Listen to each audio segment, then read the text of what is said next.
अस्सलामुअलैकुम guys, welcome back to my new video. उम्मीद करता हूं कि आप सब लोग खैरियत से होंगे।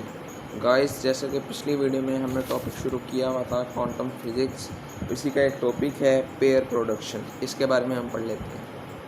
Pair production is the process of creation of a sub atomic particle and its anti particle. When a photon passes near a heavy nucleus, an electron-positron pair is created. The photon is totally absorbed in this process. ये इसका थोड़ा intro था। अब इसकी जो definition है वो देख लेते हैं। When a high energy photon interacts with matter, photon energy is changed into an electron-positron pair. This process is called pair production. Phenomena of pair production is evidence of conversion of energy into masses. Three parameters are conserved during the pair production: charge, momentum and energy. Conservation of charges, ये एक topic है हमारे पास छोटा सा, इसके बारे में पढ़ते हैं।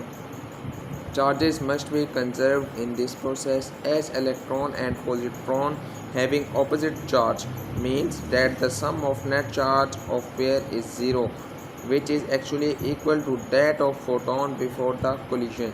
Therefore, the conservation of electric charge will be observed in this process.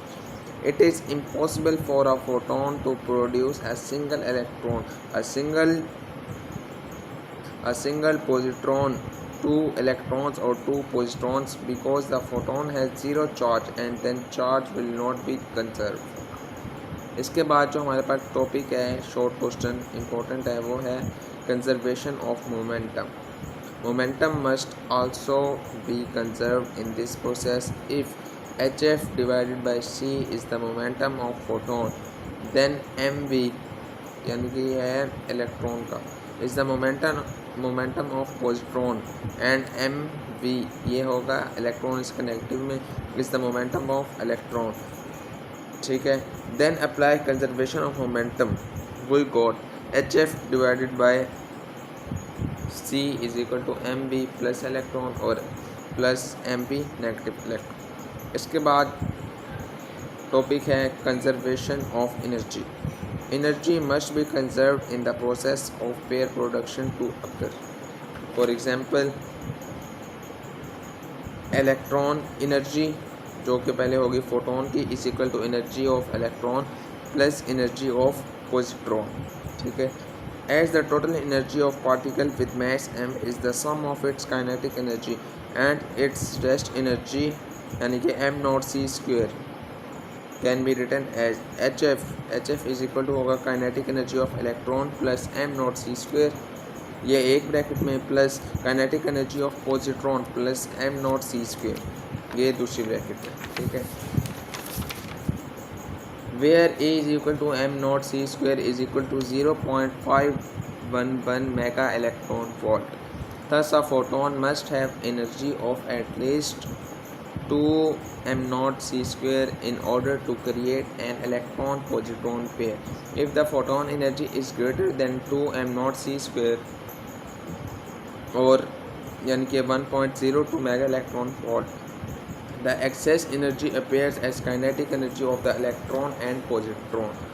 इसके बाद जो हमारे पास इम्पोर्टेंट शॉर्ट क्वेश्चन है वो है पेयर एनिहिलेशन. इसका इंट्रो पढ़ लेते हैं पहले हम. Pair annihilation is the reverse process of pair production. Pair production is the process in which energy is converted into mass and annihilation is the process in which mass is converted into energy.